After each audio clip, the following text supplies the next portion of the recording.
सी प्रश्नावली है 2.2। अब बेटा 2.2 में सबसे पहले एक बात समझो, बहुपद तो आपको समझ में आ गया, पीछे लड़कों को बहुपद तो समझ में आ गया जी। अब हम जो बात करेंगे वो है शून्य। क्या? शून्य। शून्य सुना है कभी? शून्य शून्य मतलब जीरो। और शून्य का मतलब क्या होता है? कुछ भी नहीं।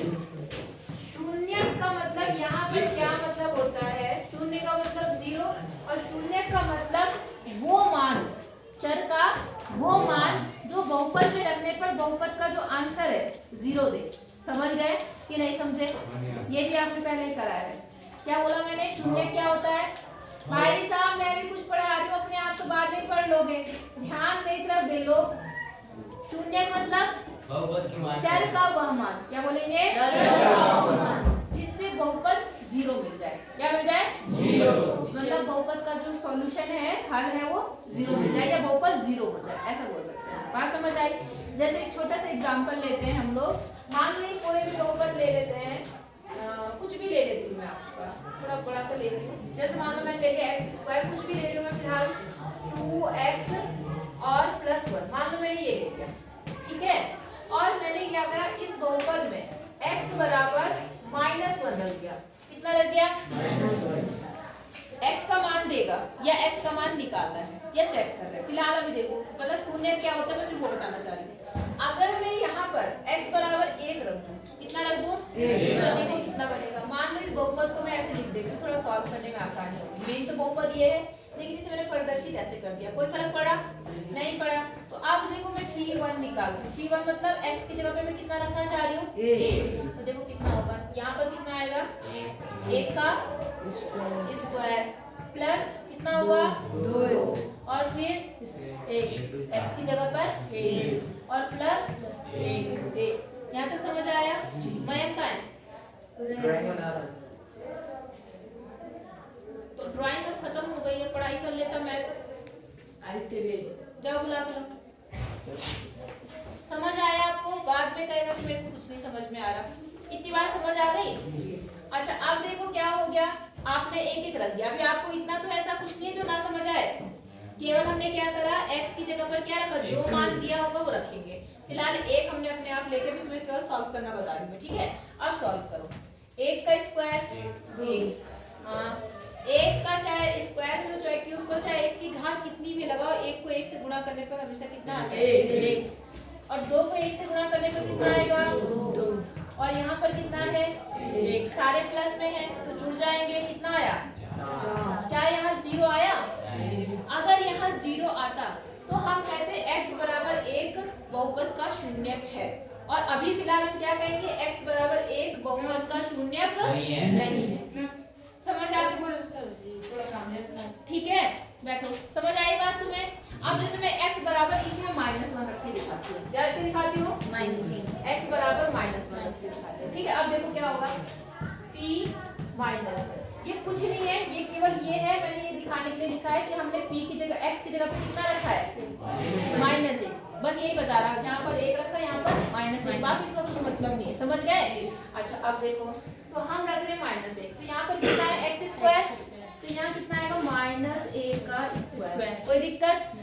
प्लस कितना है यहाँ पर? 2 और यहाँ कितना आया? -1 और यहाँ कितना आया? +1। यहाँ तक कोई दिक्कत? ना समझने वाली कोई बात आ गई समझ में? अब देखो 1 का स्क्वायर तो 1 होता है, लेकिन क्या -1 का स्क्वायर भी 1 होता है? +1 होता है। क्या होता है? मैंने पहले ही बताया, अगर कोई भी संख्या माइनस में है, उसकी घात अगर सम है तो आंसर प्लस में आता है, और अगर विषम में तो आंसर माइनस में आता है। बताया था ना मैंने आपको? तो फिलहाल एक के केस में तो एक ही रहेगा, बस डिसाइड करना है कि प्लस है या माइनस। तो आपने घात कितनी देगी? सम संख्या, तो यहाँ कितना आएगा? +1। समझ आया नहीं आया? अब आप 2 को -1 से गुणा करेंगे तो 2 का नाम 2, प्लस का माइनस का माइनस का, तो माइनस का 2 आ गया। कोई दिक्कत? और यहाँ कितना है? प्लस का 1। अब ये प्लस है, ये प्लस है, दोनों आपस में क्या होंगे? और माइनस का 2, तो 2 - 2 कितना आ गया? 0। अब ये यहाँ क्या है कि x बराबर -1 बहुपद का क्या है? शून्य। समझ आया शून्य क्या होता है? वो शून्य चर का वो मान होता है जो बहुपद में रखते हैं, और अगर अगर 0 मिल जाता है तो वो शून्य होता है, और अगर 0 नहीं मिलेगा तो वो शून्य नहीं है। समझ आई बात? इधर आई समझ में? उधर बाहर क्या देख रहे हो? समझ आ गया? छोटी सी बात थी। अब आ जाओ एक्सरसाइज। कहाँ पर आ जाओ? एक्सरसाइज। छोटा सा सवाल है, आसान सवाल। यहाँ पे यही काम करना है। तो मैंने यहाँ मान रखे ना, यहाँ पर देखो एक्सरसाइज निकालो 2.1, उसमें मान ही रखना है। उसमें क्या करना है? मान। अब इन्होंने सुनने की बात नहीं करी यहाँ पर। तो इसमें जो पहला सवाल है देखो ये है, कितना है? 5x माइनस 4x² प्लस 3 में क्या बोल रहा है? का मान ज्ञात कीजिए जब x बराबर क्या है?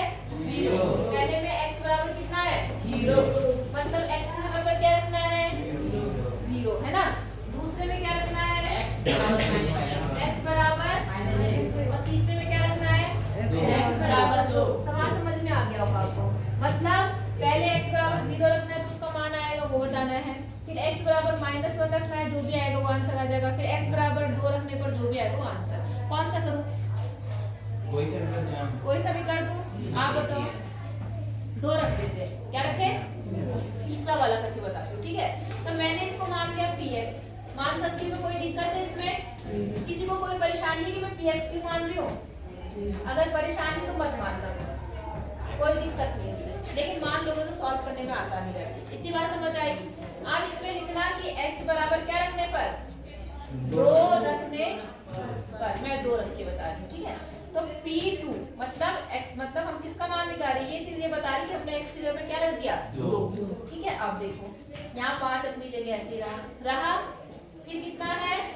x, तो x की जगह पे क्या लिख दूंगी मैं? एक बात याद रखना, ब्रैकेट जरूर लगाना, वरना आप इसके बगल में लिख दोगे तो वो क्या बन जाएगा? अभी 5 गुना 2 है और वरना 52 बन जाएगा, ठीक है। ब्रैकेट बहुत इंपॉर्टेंट है। फिर कितना आएगा? -4, यहाँ कितना आएगा? 2 और 2 की घात 2 और प्लस 3। यहाँ तक ऐसा कुछ जो ना समझ आया? हाँ हमारे साथ समझ आया कुछ?